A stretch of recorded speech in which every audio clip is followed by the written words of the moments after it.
I'm Yaz, a computer science and business student at the University of Waterloo. Today, banking.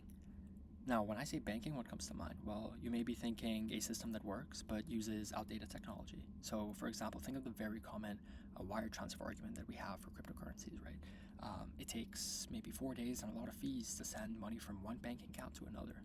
Well, blockchains naturally solve that, but we haven't seen on-chain banking yet, mainly because of regulation. The banking industry is very risk averse, but recently, in the past couple of months, stablecoin adoption from world governments, not only the United States but Canada and Europe as well, is changing the narrative.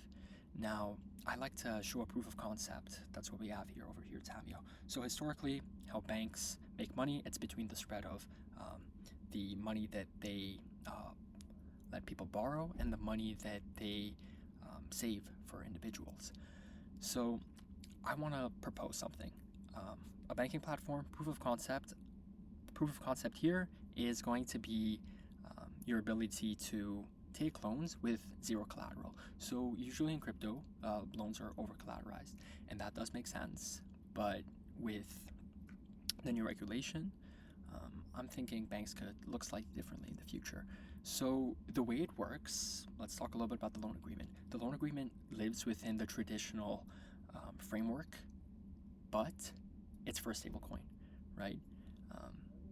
Because of the regulatory framework, it would be easier for banks to go into this and be more confident about it.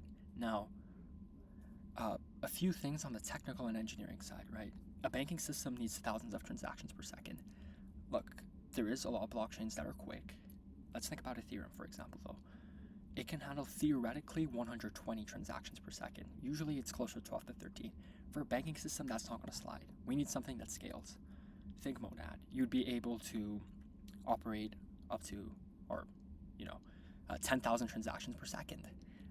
That's what you kind of need for a banking system. We also need privacy. Privacy isn't a nice to have, it's kind of a requirement. And using Unlink, we could take what is usually a public blockchain and make it private in only a few lines of codes.